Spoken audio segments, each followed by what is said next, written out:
Hey, salut tout le monde, c'est Zogma, j'espère que vous allez bien. On se retrouve pour les sorties solo du mois d'août 2024. On est toujours en pleine vacances, donc la vidéo va être assez courte. On a seulement 15 jeux, et encore il y en a deux, c'était de l'excès de zèle, mais parce que ce sont des jeux que je vais m'acheter à coup sûr, mais on est même plutôt sur 14. Pourtant, le mois d'août est exceptionnel, puisqu'il y a 5 vendredis, donc 5 dates de sortie. Et oui, le premier vendredi du mois d'août, c'est le 2, et le dernier, c'est le 30, donc on a 5 semaines de sortie, et pourtant uniquement 16 jeux. Ou 15, j'ai déjà oublié ce que j'avais dit. Donc, comme d'habitude, on va se lancer sur le vendredi 2 août. Le prochain vendredi, on n'aura que 2 sorties, et pourtant, un des jeux, pour moi, banger du mois d'août, mais clairement, je sais que ça ne va pas être forcément des ventes phénoménales, mais pourtant, je vous invite à vous y intéresser. Il s'agit de Skytear Horde Monolith, la deuxième vague de ce jeu fabuleux dont je vous ai sorti une vidéo sur la chaîne il n'y a pas si longtemps, qui est une des vidéos qui a le plus marché en juillet, alors que c'est un jeu qui n'est pas si récent que ça. Skytear Horde Monolith, c'est un standalone. Vous pouvez y jouer tout seul, ça vous rajoute tout un tas de paquets de cartes. Ça sera localisé par Matago, ça sera au prix de 40 €. Un jeu initialement fait par Giacomo Neri et Riccardo Neri et illustré par Gong Studio. Et moi, la manière dont je vous l'ai décrit, c'est un jeu qui me fait penser énormément à un TCG parce qu'on va avoir un deck de départ asymétrique. On va choisir peut-être une couleur clé, peut-être 2 couleurs si on est un vrai PGM, et puis on va s'affronter. Mais c'est un jeu finalement coopératif, ça se joue de 1 à 3 joueurs, donc quand on dit qu'on va s'affronter, on fait en fait affronter une IA qui va avoir sa race, qui va avoir aussi ses petites cartes, j'allais dire sa chimère, mais son boss de fin, et le portail qui va bouger tour après tour. Et la grosse particularité de ce jeu, c'est que finalement, on a notre main de cartes. Il va falloir jouer avec la mana qui va remonter à chaque tour et qui est symbolisée ici sur cette barre. Et comme n'importe quel finalement TCG, on va dépenser de la mana pour jouer des cartes. Le coût de la mana est écrit ici sur la carte et on la place sur un des 5 emplacements. On ne peut pas cumuler plusieurs cartes sur un même emplacement.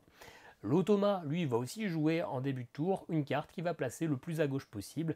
Des fois, il va poser vraiment des monstres, des fois, il va avoir des traîtrises, c'est-à-dire des effets immédiats des sorts. Et après, on va arriver à la phase de bagarre. Cette carte-là va affronter cette carte-là, ils vont se faire des dégâts, peut-être qu'il y en a un qui va tuer l'autre. Mais par exemple, vous voyez qu'ici, cette carte-là n'a aucun adversaire en face. Donc tous les dégâts faits par cette carte-là, ils iront directement dans le totem, dans le monstre adverse. Le but étant de tuer les différentes phases du totem, les 3 phases différentes, c'est-à-dire qu'au bout d'un moment, il y a un boss qui va arriver, qu'il va falloir tuer dans 2 formes successives avant d'avoir notre forteresse qui est à droite ici, qui se fait totalement détruire. C'est un jeu fabuleux, très riche, avec pas mal de combos, de mécaniques à associer. Il faut comprendre les decks. Le jeu de base proposait 4 decks, il y avait une micro-extension qui en rajoutait 2 autres. Il y avait moyen de moyenner, il y avait moyen de faire des decks perso, mais finalement il y avait assez peu de cartes pour combiner. Et là avec Monolith, on nous rajoute probablement 4 decks supplémentaires, autant de decks automa, autant de forteresses supplémentaires. Et donc là maintenant on va pouvoir avoir suffisamment de cartes rouges pour créer des decks rouges un peu plus un peu pimpé, mais aussi on va pouvoir faire vraiment du rouge et du jaune. On pouvait déjà le faire avant, mais c'était un petit peu compliqué. Là, je pense que plus on a de cartes, plus on va pouvoir créer notre propre deck. C'était un jeu fabuleux, mais qui avait vraiment une grosse difficulté, c'est que dans ce jeu, le seul moyen de piocher des cartes, c'est de tuer un adversaire. Et en fonction du tirage, des fois, on n'avait aucun moyen de piocher des cartes. On avait certaines forteresses qui avaient ce pouvoir contre une mana d'aller piocher, mais ce n'était pas toutes. Et là, Monolith va régler ce problème de pioche en nous donnant cette action qui sera maintenant permanente. Donc, Skytear Horde était sublime, mais avec un gros problème. Celui-ci est désormais réglé. Je vous invite très fortement à succomber à ce jeu qui est globalement un jeu solo, c'est jouable jusqu'à 3, mais c'est un vrai jeu solo, un vrai jeu qui va vous faire penser à du TCG, à du Magic, mais jouable en solo, avec du coup un beau contenu. D'ailleurs, moi j'ai pledgé la 3e vague qui sortira donc l'année prochaine, histoire d'avoir ce superbe tapis de jeu, ce superbe playmat en néoprène.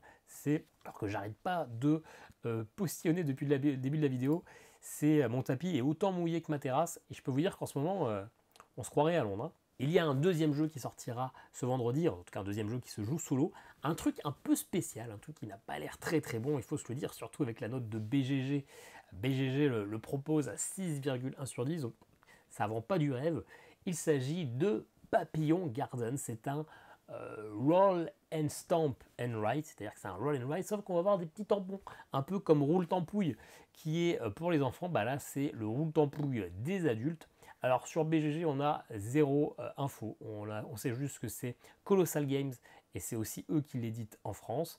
Un jeu de JBOL et Chris Bayer, ça sera vendu à 22,50. Et bah, je vais vous proposer la seule image présente sur BGG. Alors en vrai, sur YouTube, il y a une vidéo qui explique un peu comment ça marche. Ça va être un roll and write, c'est-à-dire que, et même un flip and write, en fait, on a tout là-dedans.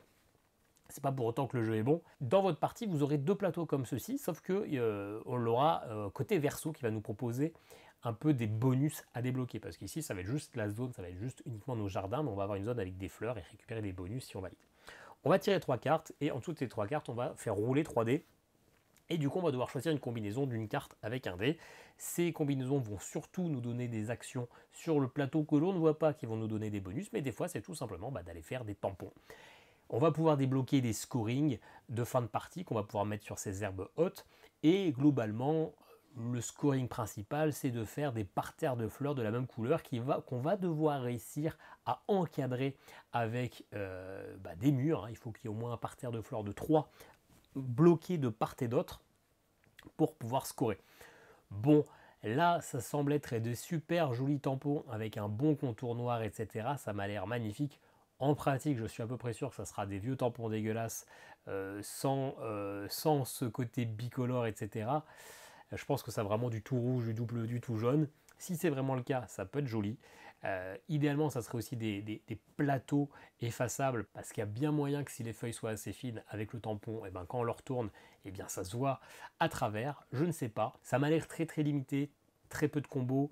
La seule originalité de ça, c'est que du coup, on a des petits tampons, ce qui était du jamais vu pour des jeux adultes. C'est issu d'un Kickstarter, mais clairement, je suis curieux d'essayer en vrai, mais je pense clairement que comme on dirait dans Koh-Lanta, c'est quoi? C'est c'est pas le public à voter ou à trancher, c'est le conseil à trancher, 6,1. Ah non, mais c'est pas dans... C'est dans Koh-Lanta ou c'est dans le maillon faible? Bref, ça a l'air d'être pas terrible. Vendredi 9 août, un seul jeu qui se joue en solo, un jeu qui devait sortir déjà au mois de mai, voire même fin avril, mais qui a été repoussé. Vous connaissez les différents problèmes, je vous les raconte à chaque mois. Ça sera probablement un gros banger pour la plupart d'entre vous, un jeu que vous attendez depuis longtemps. Moi, un peu moins. Il s'agit de Dune on va y arriver, de Dune Imperium Uprising, l'ascension, non, Insurrection en français, qui va reprendre finalement 90% du jeu de base qui est fait par Paul Denen et qui est édité par Direwolf en version française. Donc clairement, quand on regarde le plateau, on n'est pas perdu, hein. On connaît bien, on reconnaît nos zones pour poser nos petits soldats, nos zones de pose d'ouvriers. C'est toujours un deck building avec des ressources qu'on connaît bien comme l'épice, comme l'eau, etc. Le plateau semble assez similaire, sauf que les actions vont être un petit peu twistées, que les cartes seront différentes, et du coup ce jeu se veut un peu plus taquin, on va un peu plus se rentrer dedans, on va être un peu moins à créer nos zones de notre côté et avoir simplement cette interaction au niveau de la guerre. Là, apparemment, les actions sont un peu plus coquines. En solo, du coup, est-ce que ça marche bien? Aucune idée. J'imagine que ça marchera au moins de la même façon que le jeu de base, qui a quand même des bons retours en solo. Même moi, ce que j'ai pas trop aimé, c'est qu'on va jouer contre deux IA qui vont cumuler des ressources, et quand ils dépassent un certain nombre de ressources, et ben ça se transforme en points de victoire, et on se rappelle, le premier à 10 déclenche la fin de partie et peut-être gagne si c'est lui qui a le plus de points. Donc moi, je trouvais que ça prenait un peu de place, parce que, c'est pas que ça prenait de la place, c'est qu'il y avait une pile de ressources qui stackait sur des cartes, et c'était pas très joli. Donc est-ce que là, on a aussi cette partie coquinerie, taquinerie en solo, ou est-ce que du coup on perd un peu ses effets? Je ne sais pas. Moi, j'ai appris à adorer Dune, j'ai du mal à le dire, Dune Imperium, grâce à la version digitale, qui est vraiment terrible. On a la vraie version solo qui est dedans, mais finalement, autant avoir la version avec des vrais IA qui jouent bien. Le plateau, tout tient sur un écran, alors ça manque un petit peu de pimpage, c'est un peu austère, quoi. On a juste des zones où on clique, etc. C'est vraiment le strict minimum, mais finalement, tout est à l'essentiel, il n'y a pas besoin de scroller et tout est là. Et le seul défaut de cette version digitale, c'est que le jeu est amélioré grâce à Rise of X, l'ascension d'X, parce que la zone en haut qui servait finalement juste à débloquer rapidement de l'argent pour aller acheter notre nouveau ouvrier, on va dire ça comme ça. Une fois qu'on avait fait ça, ça ne servait plus à rien. Bah là, du coup, ça débloque la partie avec les vaisseaux. Et bah ça arrive là ce mois-ci en juillet. Alors quand je vous dis ça, on est le 27 juillet, donc ils ont intérêt à se manier un petit peu pour que ça soit encore en juillet. Mais en tout cas sur Steam, c'est toujours annoncé pour le mois de juillet pour cette extension. Dès que ça sort, je l'achète et moi ça sera mon Dune Imperium solo optimal.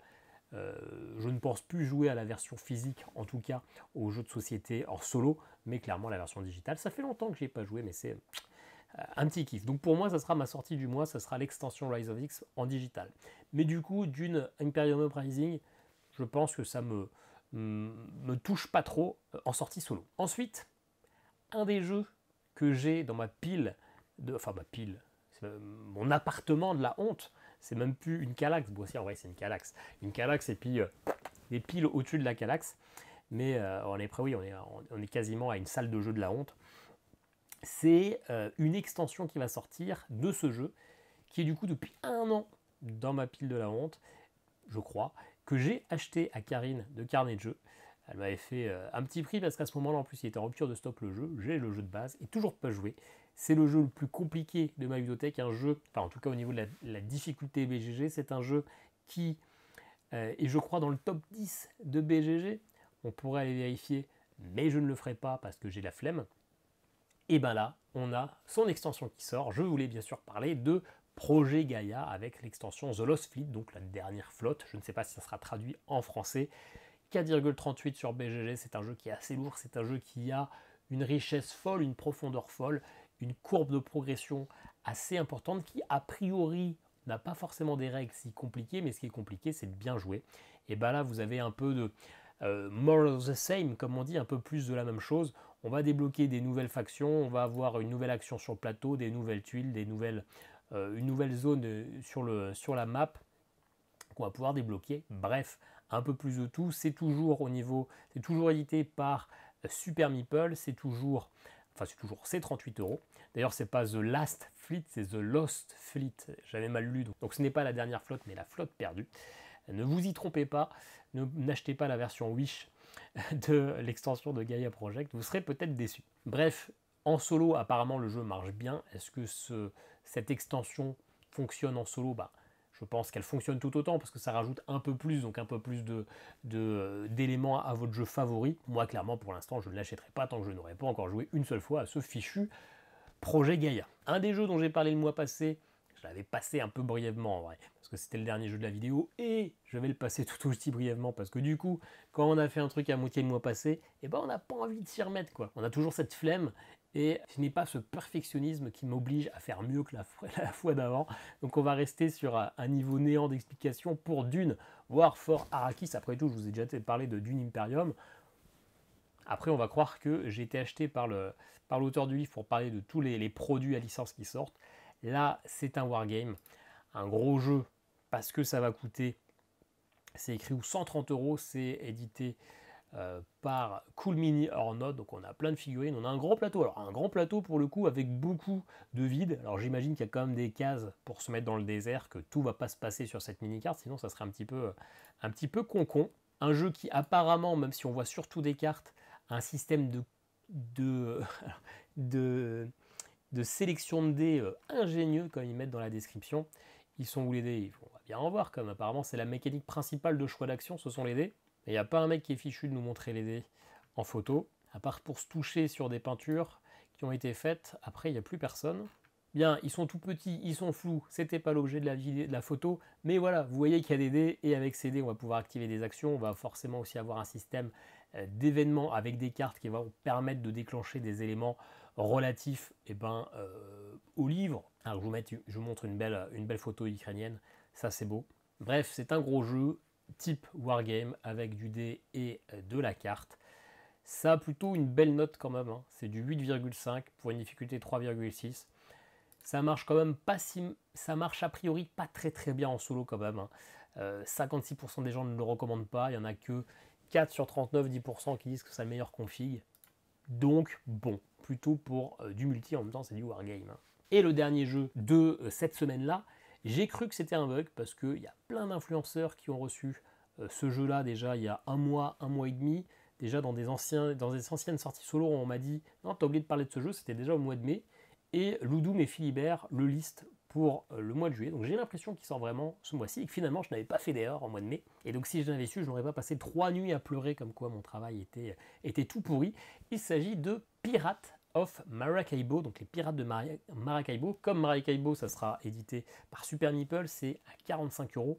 C'est clairement une version plus allégé de Maracaibo. À Maracaibo, je pense qu'on est à 3,5, 3,6. Ça reste déjà un jeu assez poussé. Là, on est sur 2,78. Donc on est sur de l'initié initié plus. Un jeu qui me donne plutôt envie. Hein. Moi, le thème pirate, c'est un truc qui m'excite pas mal. C'est un jeu de Ralph Blenner et Ryan Hendrickson, illustré par Christian Flore. 8 sur 10, hein, c'est pas mal quand même. Hein. Il a des bonnes notes. Et donc, en image, on va essayer de se trouver une zone un peu, voilà, une photo bien belle, un peu saturée, mais c'est pas grave. On va avoir une carte qui est faite de cartes. C'est un peu la carteception du jeu. Et du coup, à chaque tour, on va se déplacer de nos petits bateaux de 1 à 3 cartes. Et sur cette carte, bah, soit on l'achète et on la met dans notre collection. Et donc, ça va nous donner des scorings de fin de partie, des pouvoirs permanent ou simplement un effet immédiat, soit c'est une carte qu'on ne peut pas récupérer ou on n'a pas la thune, et ben on reste posé dessus et éventuellement il y a des fois un petit effet aussi. On va avancer jusqu'à arriver jusqu'à Maracaibo et une fois qu'on sera arrivé à Maracaibo, on repartira de zéro et apparemment on fait 3 tours. Le but étant de créer, d'améliorer son plateau personnel, donc d'améliorer son vaisseau, de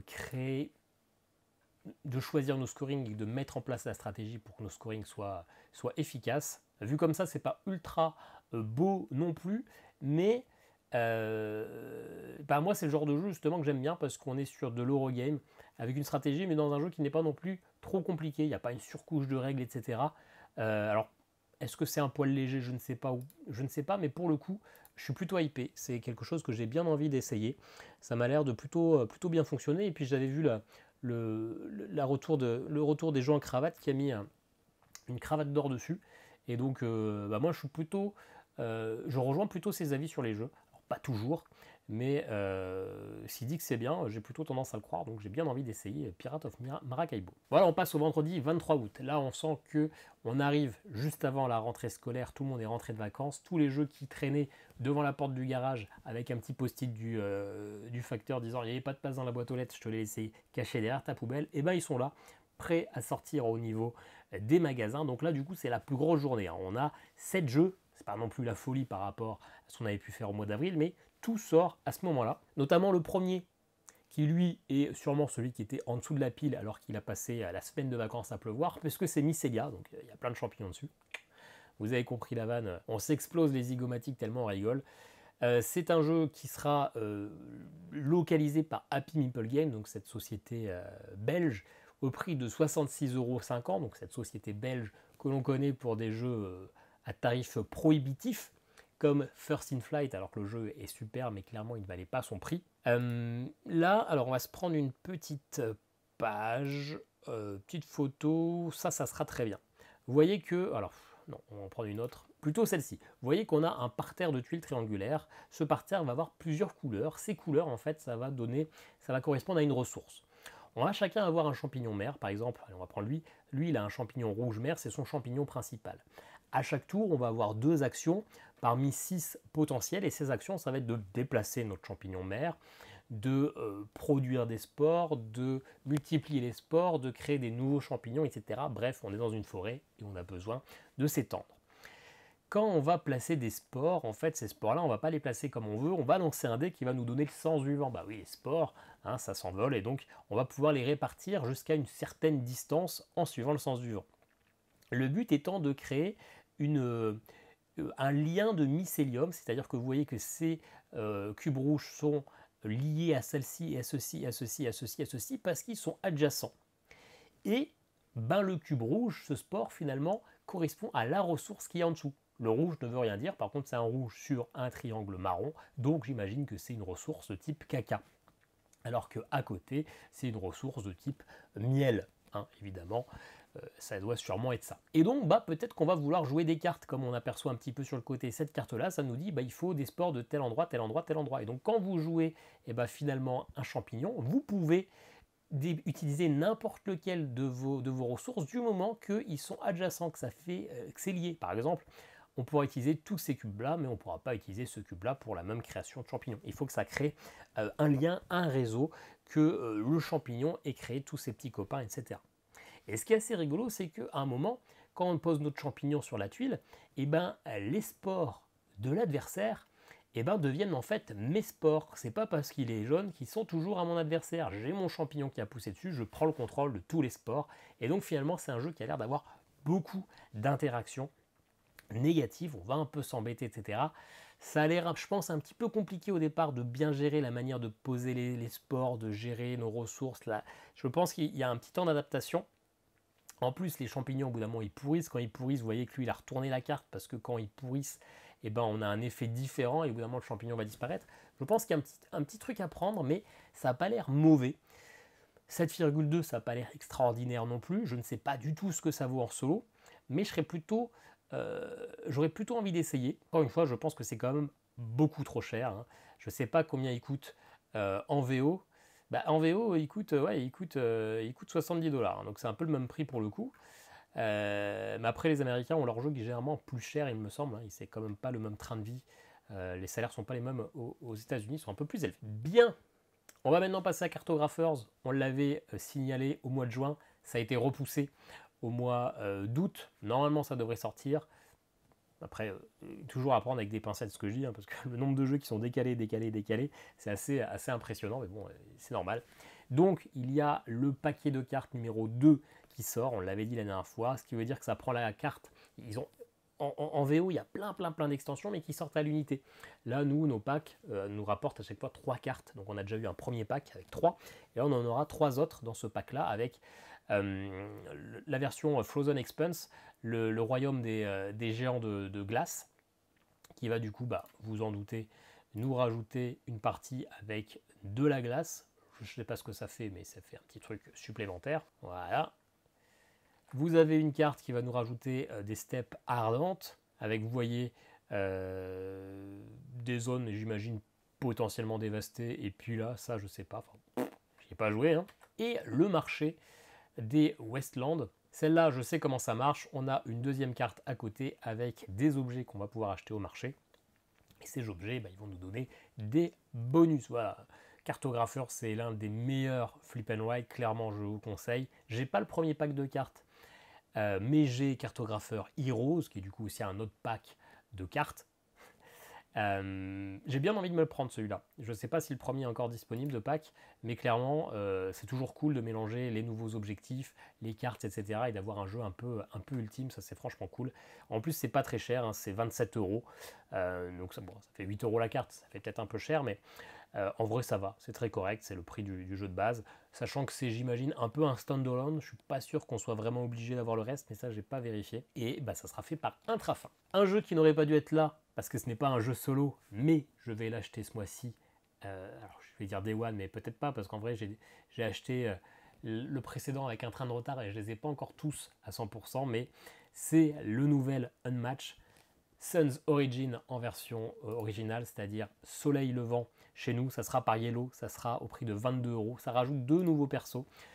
Et c'est jouable en solo, parce que si vous jouez avec Unmatch, vous ne le voyez pas, il est derrière moi, mais avec Unmatch Adventure, finalement, vous pouvez y jouer en solo sans aucun souci. Donc, moi, je vais me l'acheter ce pack. Ça rajoute des personnages historiques japonais. Alors, pour le coup, c'est pas le thème peut-être le plus fédérateur. On va jouer Tomoe Gozen et Oda Nobunaga. Alors les Nobunaga pour le coup sont plutôt connus parce qu'ils ont même des jeux vidéo à leur nom. On voit les figurines, on voit une figurine avec le plateau, avec le Azuchi Castle. Toujours le thermoformage qui est au top. Toujours des cartes qui ont un design, le pourtour blanc un peu dégueulasse, etc. Mais le jeu est vraiment top. C'est vraiment... Même si le pourtour est moche, regardez-moi ça, le design est fou. On a les personnages là qui sont cool. En plus, les figurines sont prépeintes avec cette technique là qui donne un aspect un peu contrasté, un peu d'ombre. Ça rend plutôt pas mal, un peu métallisé. Même le dos des cartes, tout le matériel est dingue. Moi, j'adore les Unmatch. Et donc, dès qu'il y en a un, j'achète. D'ailleurs, il y en a un qui vient d'être annoncé. Je ne sais pas du tout quand il va sortir, hein, mais il y a un Tortue Ninja qui va sortir. Ça, c'est top. Moi, j'achète tout. Alors, il me manque toujours la boîte de base, hein. Je n'ai pas la première boîte de Unmatch, mais j'en ai des kilotonnes. J'en ai joué la moitié que j'ai toujours pas joué, mais j'adore. Donc clairement, ça c'est... Je le rentre dans le solo parce qu'on peut le jouer, ça peut être une extension, mais sinon, en standalone tout seul, ça ne joue pas en solo. Un gros jeu. 3,98, c'est une réédition qui va sortir sur 3,98 BGG. C'est une réédition qui va sortir pour la première fois chez Pixie. Avant, c'était fait par d'autres personnes. C'est un truc GMT. C'est Falling Sky, The Gallic Revolt Against Caesar, donc la révolte galloise contre César. C'est un jeu, voilà, comme ceci, de type coin, c'est-à-dire Counter Insurgencies. Donc ce type de jeu avec des règles un peu génériques qui sont réutilisables pour plein d'autres types de jeux, où en fait on a pour but de vivre un conflit du début à la fin en retraçant des éléments historiques, en mettant des vrais événements et surtout en ayant une grosse stratégie et en utilisant des clans qui seront asymétriques avec chacun leurs propres objectifs, chacun leurs propres objectifs de victoire. Un peu comme dans la vraie vie, hein. La guerre, c'était pas juste celui qui a tué le chef a gagné, c'était un peu différent. Et là, ce sont des gros jeux qui vont durer plusieurs heures avec beaucoup de stratégie. C'est une grosse série. Celui-ci, je ne sais pas du tout ce qu'il vaut, mais généralement, ce sont des jeux où il vous faut vous farcir les règles pendant des heures, où c'est assez lourd, il faut vraiment s'investir. Il y a des gros fans de ça. Clairement, je ne sais pas si en solo, ça marche très bien. Ça a l'air d'être plutôt ok pour du solo, mais je le voyais plutôt pour un jeu multi quand même, hein. 3,98 BGG, ça sortira donc chez Pixie Game au prix de 90 balles. Donc c'est un jeu où il faut s'investir en termes de temps, en termes de règles, mais aussi en termes d'argent. Ce ne sont pas des jeux qui doivent être probablement fort édités, mais je sais qu'il y a des gros adorateurs de coin games, parce que vous avez été plusieurs à m'en parler sur mes vidéos top, je crois, ou quelque chose comme ça. On va aller de l'autre côté, du niveau de difficulté et du autre côté de l'histoire. Alors on ne sera pas sur la vraie histoire, on sera sur l'histoire avec un grand fantasy devant, avec un jeu de la licence Seigneur des Anneaux, Adventure to Mount Doom, donc aventure vers la montagne du destin chez Yellow. Ça sort donc toujours le 23 août au prix de 33 € et la couverture est quand même diablement dégueulasse. On est en fait, enfin, elle est dégueulasse. On est clairement sur le genre de couverture qu'on avait au niveau des livres, genre la collection Folio Poche, etc. Moi, je sais que j'avais le premier tome de Seigneur des Anneaux. C'était une couverture qui ressemblait vraiment à ça. Donc là, on voit qu'on est sur du design non pas tiré des films, mais du livre. On voit qu'on va plutôt être draguer, hein, entre guillemets, les parents qui ont lu Le Seigneur des Anneaux dans leur jeunesse et qui ont maintenant des enfants et qui veulent jouer avec eux parce que c'est un jeu, c'est écrit dessus, hein, un jeu coopératif familial. On est sur 1,73 de difficulté. On est vraiment sur quelque chose de très accessible. J'ai envie d'y jouer parce que c'est Le Seigneur des Anneaux et que moi, le film, avant les livres, parce que quand c'est sorti, j'avais 9 ans et les livres, ça me semblait un petit peu ardu tout au début. J'ai mis un petit temps à les lire. Mais clairement, ça m'intéresse, tout ce qui touche au Seigneur des Anneaux. Bon, je vais vous montrer cette photo-là. Non, elle est moche. On va essayer de vous respecter un petit peu. Alors, est-ce que celle-là, c'est mieux? Allez, voilà. On a un plateau. Apparemment, on a quand même plusieurs plateaux, je crois, ou en tout cas, on a plusieurs aventures. D'ailleurs, en fait, j'en sais rien. Il me semblait qu'on avait plusieurs aventures, mais je vous dis peut-être des bêtises, parce que là, ça me semble être un plateau comme assez complet, hein, où on va de la comté jusqu'au rang, en passant par le Lotarien, et en arrivant jusqu'à la montagne du destin, donc je pense que tout est là. C'est un jeu où on va devoir essayer de se déplacer pour arriver jusqu'à la montagne du destin. Forcément, on va voir nos différents personnages, dont on voit certaines illustrations ici. Alors là, c'est plutôt les méchants avec Saruman, etc. Et c'est un jeu de dés. Un jeu de dés très simple. Vous lancez les dés ont une certaine couleur. Et ben, si vous utilisez le dé orange, et ben, c'est lui que vous allez déplacer d'autant de cases que votre dé orange. Par contre, voilà, ils sont là, les dés. À chaque tour, vous allez donc placer 2 dés de couleur, mais vous serez obligé d'utiliser les 2 dés noirs. Et les dés noirs, eh bien, ça va déclencher finalement des événements. Vous voyez que là, il y a des valeurs de dés noirs, ça va, je crois, hein, parce que j'ai pas lu les règles, ça va déclencher l'action du truc qui est en face. Donc soit un Uruk-hai, soit un Nazgûl, soit Saruman. Et donc voilà, ça va être un jeu de coopératif, de placement de dés, de sélection de dés pour réussir à avancer jusqu'à la montagne du destin. Ça me semble vraiment extrêmement simple. Cette couverture pour moi, est très étonnante parce que c'est un jeu qui est très familial, mais ce design-là fait vraiment quand même plutôt le vieux geek qui mange des chips, etc., qui se gratte la barbe et qui joue à mince, comment c'est ce vieux MMORPG là qui tout premier l'un des tout premiers MMORPG, Eve Online, non c'est pas celui-là, EverQuest, bon, Eve Online, bref, peu importe, mais c'est un jeu qui se veut familial et peut-être être vendu en grand public. Et pour le coup, je trouve pas que ça soit ultra attirant comme image. Ça fait vraiment un peu trop old school, un peu vieillot. En fait, on a l'impression que c'est un jeu des années 80, un vieux jeu qui n'est pas forcément au goût du jour. Mais ceci dit, j'ai envie d'essayer. J'ai envie d'essayer. Probablement qu'à un joueur, ça se joue très très bien. Après, à voir s'il y a un challenge qui est quand même intéressant. On reste un peu dans le même genre, dans le jeu à licence, et ben le Mandalorian, The Mandalorian Adventures, qui va reprendre du coup des épisodes, des aventures de la saison, ou en tout cas ce qui va être inspiré. Ça sort au prix de 45 € chez Unexpected Games. D'ailleurs, j'ai pas dit les designers du jeu d'avant, mais tant pis.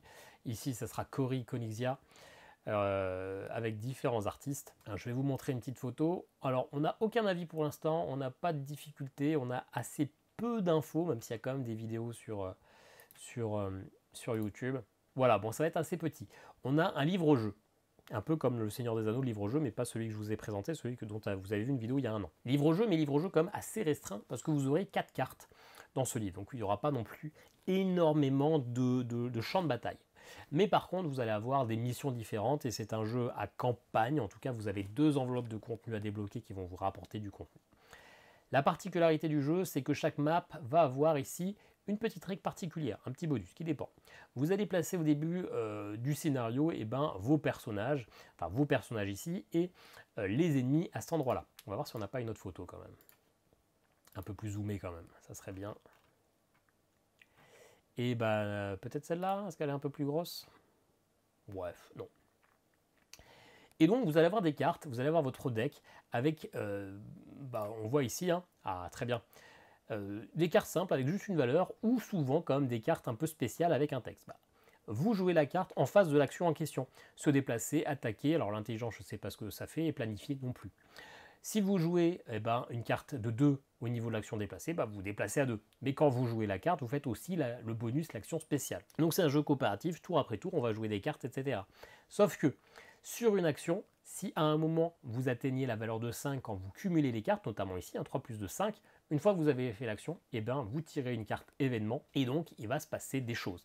Sachant que l'événement, vous avez quand même une idée de ce qui va se passer parce que au-dessus de la carte, vous avez un pistolet, donc j'imagine que tous ceux qui ont une icône pistolet vont potentiellement être activés parce que vous ne savez pas quel sera l'effet, mais vous savez un peu qui sera concerné, donc vous allez pouvoir un peu réfléchir à votre stratégie.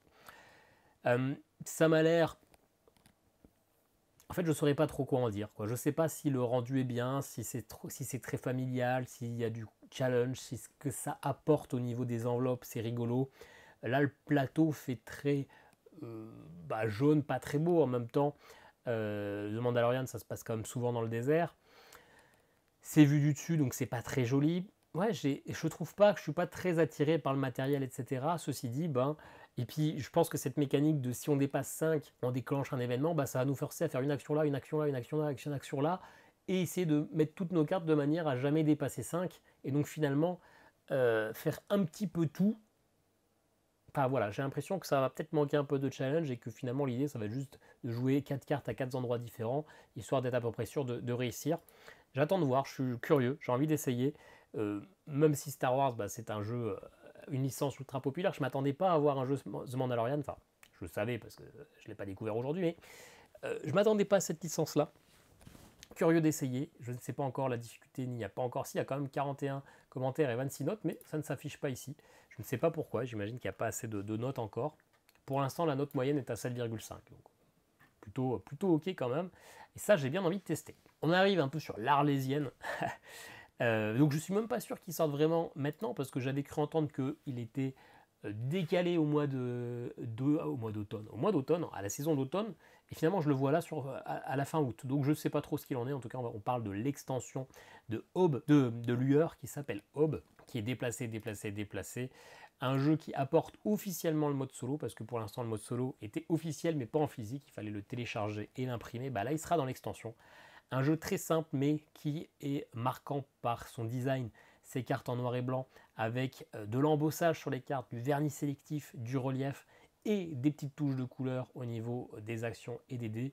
Un jeu de création de moteur, on va utiliser des dés qui vont nous permettre de débloquer des points de victoire et nous faire avancer sur cette carte. L'objectif étant d'arriver tout au bout du plateau sur une petite ville qui est tout là-haut. Un jeu que j'aime beaucoup par ce contraste, c'est très simple. Au niveau de la difficulté, il est ciblé à 2,01. Il a une note plutôt correcte, hein, 7.0. Je n'ai encore jamais joué au solo. J'ai fait que 2 parties en fait de ce jeu. Avec ma compagne pendant des vacances, je me rappelle avoir été coupé en plein milieu par le facteur qui m'avait livré pas mal de jeux, donc j'étais tout content et du coup j'étais pressé de finir ma deuxième partie pour aller déballer mon carton. Mais c'est un jeu dont je suis pressé de pouvoir essayer le solo. Alors je pourrais déjà le faire en l'imprimant, mais moi j'aime bien avoir le vrai matériel et non pas mon impression un petit peu dégueulasse. Donc ça c'est à 20 € chez Bombix. Est-ce qu'il sort vraiment le 23 août ou est-ce que c'est encore les sites qui le prédisent à cet endroit-là parce que la fiche a été créée et donc il déplace les dates à chaque fois? Je sais pas, on verra bien. Il nous reste 2 jeux pour le 30 août. Le premier c'est un peu une blague, mais je vais l'acheter Day One parce que c'est l'un des jeux préférés de ma fille. Il s'agit en fait de nouveaux puzzle aventure, hein. Le jeu qui a eu l'As d'or pour le premier, elle l'adore. Alors ma fille elle a 3 ans, donc clairement dès 5 ans ça peut être joué avant. Ma fille elle passe son temps à faire des puzzles, c'est sa plus grande passion. Elle fait des puzzles de 150 pièces de princesse et tout, et pendant ce temps là elle nous lâche les bonbons et ça c'est plutôt cool. Et mon puzzle aventure, alors pour le coup elle ne peut pas le faire tout seul, enfin même si maintenant elle le connaît par cœur, mais le principe, on verra rien sur celui-là, mais vous faites d'abord votre puzzle tranquille, un puzzle de 45 pièces avec des pièces comme ça, elles sont assez grosses, ça prend de la table sur votre place. Et après, vous avez une aventure. Ça vous dit de choisir un des personnages. En l'occurrence, vous devez choisir entre l'esprit animal, l'esprit végétal ou le totem ancêtre. Et ça vous dit de le trouver sur le plateau. Une fois que vous l'avez trouvé, vous prenez la pièce et derrière, vous lisez ce qui est écrit. Donc, oh là, j'ai perdu une orange, aide-moi à la retrouver. Tu cherches la pièce de puzzle où il y a une orange, tu la retires et ça va te dire cette orange a l'air bien bonne, va la donner au pâtissier pour qu'il fasse une tarte et tu cherches pâtissier. Et donc petit à petit tu remballes ton puzzle tout en cherchant des objets. Vous avez 3 personnages, ce qui veut dire que globalement la trame et les pièces seront un peu pareilles, mais à des moments vous allez avoir des embranchements où vous allez devoir chercher un peu autre chose. Donc même si l'aventure est globalement la même, vous avez des petites différences entre les 3 personnages et ça c'est pas mal. Ma fille adore le premier, donc celui-là clairement je l'achèterai Day One, hein. Donc c'est Voyage en Terre Ocre. J'imagine que c'est aussi tiré des petites aventures. Là c'est ma première aventure dont vous êtes le héros, enfin ma première aventure tout court, dont elle en a plusieurs qu'elle aime beaucoup aussi, que je lui lise.